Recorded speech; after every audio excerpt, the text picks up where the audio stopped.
Hi Taurus, hello po. Kumusta po mga dude? Maraming salamat po sa mga patuloy pong sumusuporta, bumabalik. Ayan po, mga masipag po mag-comment, sa mga nag-like, nag-subscribe sa mga bago at cross-watchers. Maraming salamat po sa inyo. Ito po ang inyong, lumabas na agad. Wow, abundance. Tumalo na talaga siya. Wala nang nakaawat. Ayan po. So, ayan na. Abundance, March 2024 po ninyo. Divine Highest White Light. Divine Beings.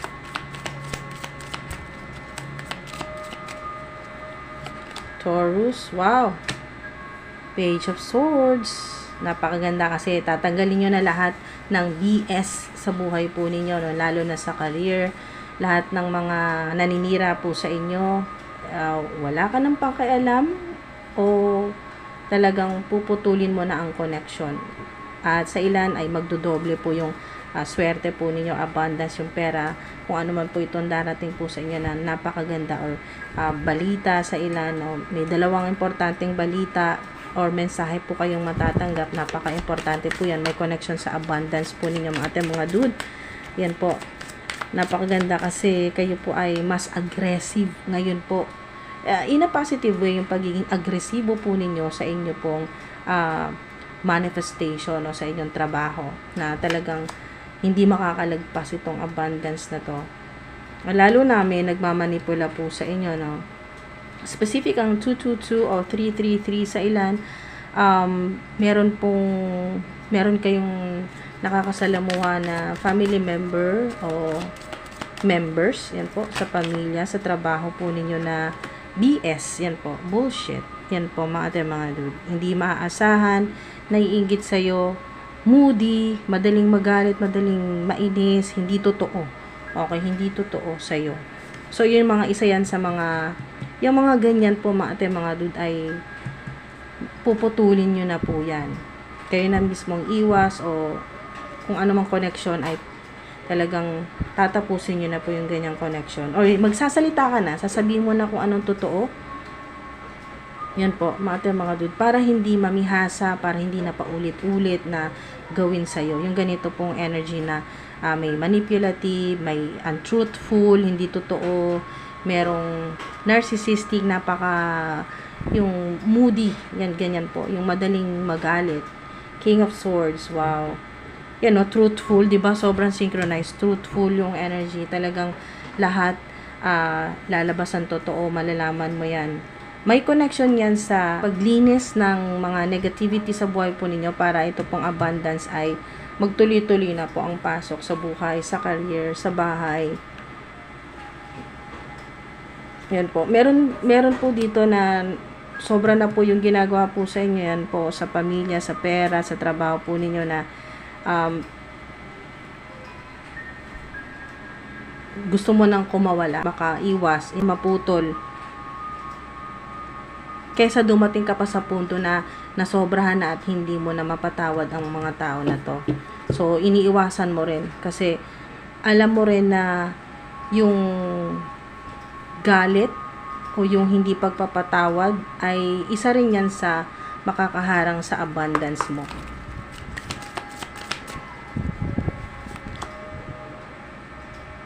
Ayan, may immature ka talagang nakakasama. Ayan po. Mga kasarili, ganyan po, family members o sa trabaho.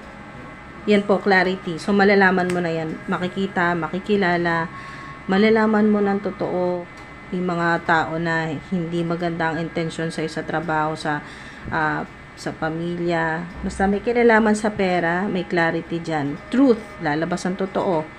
Yan po mga dude. At yung sa family man ito or sa trabaho mo, basta kung ano man po yung ginagawa sa inyo na mali at tinatakpan pa ng isa pang pagkakamali o mas marami pang pagkakamali, ay talagang mabubuklat yan ngayong March. Lalabas lahat ng totoo. Okay, so hingi tayo ng mga signs. Sino-sino ba to? Hala. Napakarami.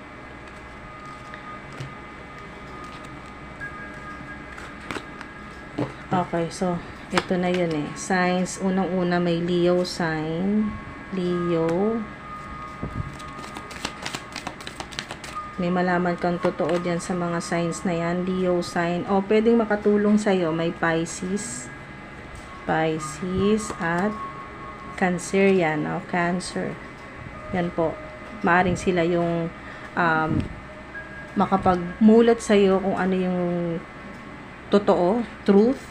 Yan po, makatulong sa'yo, maging sila yung maging daan para matanggap mo na tong abundance mo, reward sa'yo ng Divine Universe. Wow.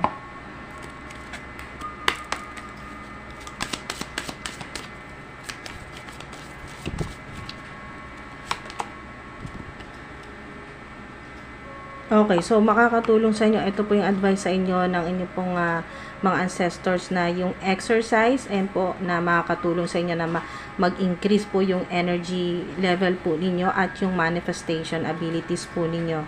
The key to manifesting quickly is to have very high energy levels, and the easiest way to increase them is through physical exercise. Yan po. Physical exercise. Makakatulong yan sa inyo mga dude na kayo po ay mas maging mabilis po makapag-manifest. Tumaas yung energy level po ninyo, high frequency. Yung vibration tumaas mga dude, maging positibo. Kasi po kung habang kayo po yung nag-exercise ay matatanggal po yung stress po ninyo o workout. Ano man po ito na kayo po gumagalaw-galaw. No? Mga dude, nagpapapawis, nagpapaaraw, ganyan po. Or pupunta po kayo sa mga mapuno, ganyan po, or garden. Yan po, mga dude. Yan po isang paraan ng pag-connecta po ninyo kay Mother Gaia, ayan po, kay Mother Earth, na grounding yung energy, no? Matatanggal lang kusa lahat-lahat ng mga conflicts o problema po ninyo sa trabaho, sa pera, sa pamilya, anumang problema sa pamilya na may kinalaman po sa pera o sa trabaho po ninyo. Yung pagmamanifest po ninyo ng pera or abundance o swerte po sa career ay mas magiging mabilis. And po, the key to manifesting quickly is to have very high energy levels. At paano magkakaroon ng high vibration o high energy levels?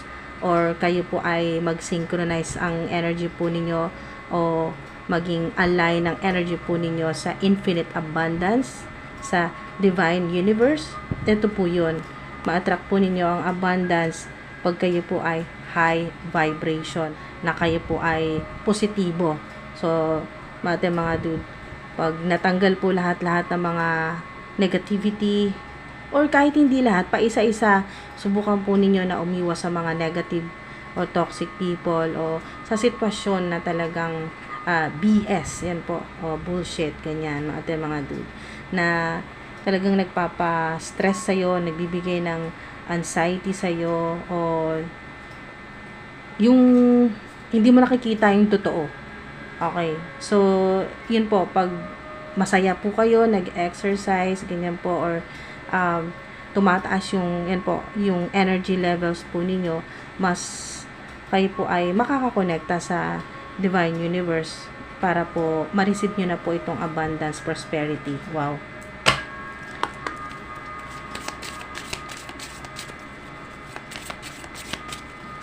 Meron sa inyo na may mga maaring maimbitahan or may pupuntahan po kayong napakalaking event yan po na nakaka-overwhelm talaga, na maaring isa ito sa paraan ng Divine Universe na kayo po ay talagang matagpuan nyo na yung makakatulong po sa inyo, makilala nyo na yung makakatulong po sa inyo na maabot itong success o ito pong abundance, na ma-activate na po ito pong abundance po ninyo, na mangyari na po ng walang kahirap-hirap, no? Kasi dito talagang kontrolado dito yung galaw mo yung marami kang idea pero hindi mo alam kung anong gagawin dito. At isa pa, laging may kumukontra sa'yo, mga dude, sa kung ano yung gusto mong gawin, hindi kasi nasuportahan.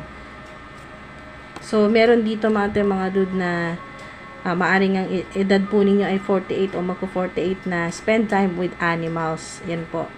Kasi yung tinuturo ako dito sa owl, yan po ay ang inyo pong wisdom o ancient wisdom. Mas ma-activate po yan ngayon pong March. Meron din pong pusa.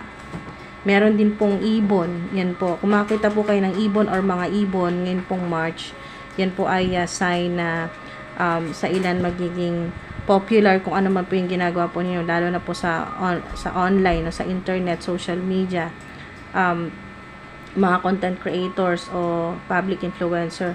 Pag-uusapan po kayo. Mas pag-uusapan ngayong March, mas makikilala, mas ma-appreciate, pero meron din pong mga mag-uusap-usap sa inyo ng hindi maganda, ng mga haters, enemies, ganyan po, evil eye, may mga ganyan po. Pero may pumoprotekta po sa inyo na pusa dito. Alaga po ito ng inyo pong ancestor na ito po, meron ka nito.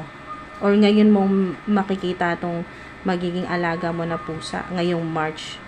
So, para sa'yo talaga yan. So, yan isa sa poprotekta sa'yo dito sa physical realm. Ito, pusa.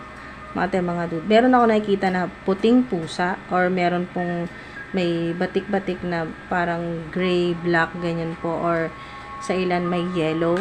Okay, pahabol. Okay, so maaari po yung inyo pong trabaho ay may connection sa mga animals o talagang mahilig po kayo sa mga hayop, mag-alaga, mag-ampo ng mga hayop po na yung pong wala pong nag-aalaga, no? Mga dude. Energy work. Specific talaga dito yung 2, 2, 2, 2, ayun, 2,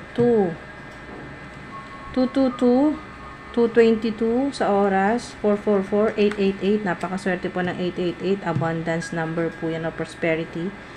Maswerte po kayo ngayong March. And po, basta may abundance po kayo, maswerte po yan. In any shape or form, makita nyo po na talagang dito po sa physical realm na may pera talaga or magiging maayos, no, mga dude.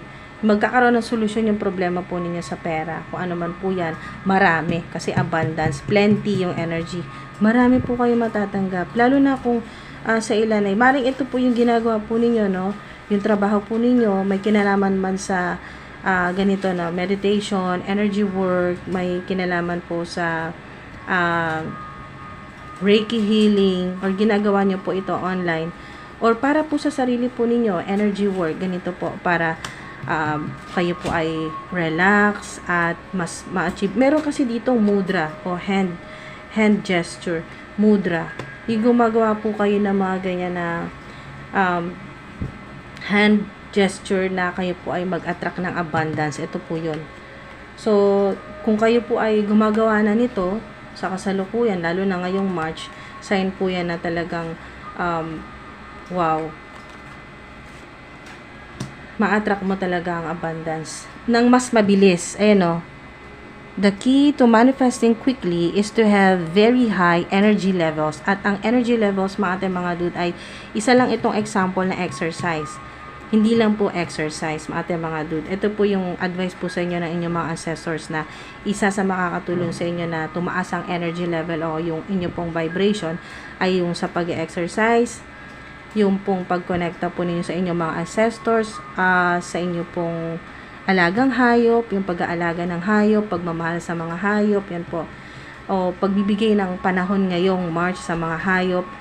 Specific din ang March 22 sa ilan, maaring ito ay birthday po ng malapit po sa inyo, ayan po, March 22, or may malaking event na mangyayari po na magdadala po sa inyo sa abundance. Ito po yun.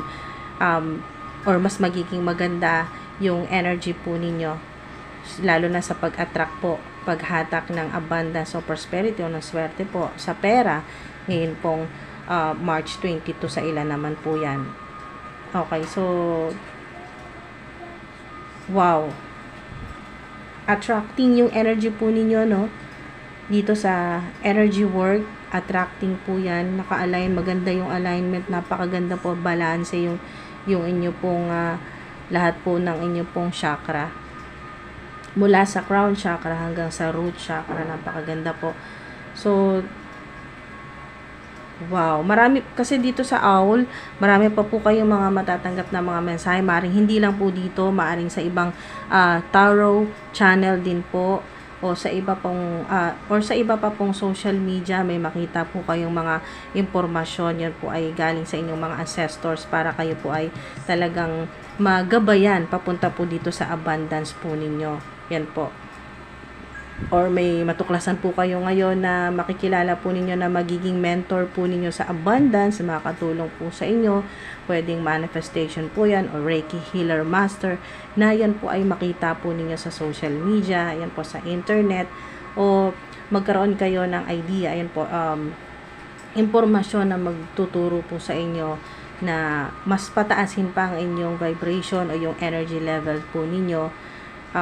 Hindi lang sa pag-exercise, pag-meditate, manifestation, o pag-aalaga po ng mga hayop, pagmamahal sa mga hayop, ganyan po. Lalo-lalo na, cutting karmic ties dito sa King of Swords. May mga puputulin talaga kayo na mga connection na talagang sobra na, no? Sobra na ang ginagawa po sa inyo. Or pahirap po sa inyo sa pera, sa trabaho po ninyo, ano man po yan na chaos, ay mapuputol na po yan. Mga dude, maraming salamat po sa inyo.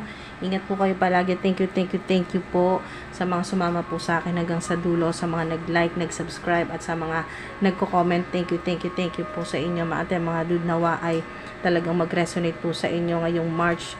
Simula March onwards, hindi lang po ngayong March, magtuloy-tuloy na po yan mga dude. Dahil ang abundance ay wala naman pong ang swerte o ito pong prosperity, abundance ay wala naman po yung limitasyon dahil infinite nga ang divine universe. Okay, so yan po, kausapin niyo po si Mother Gaia, si Mother Earth na maging stable na po ang inyo pong buhay, yung pinagkakitaan po ninyo. Yan po mga dude. So, wow, maraming salamat po. Ingat po kayo palagi. Thank you po.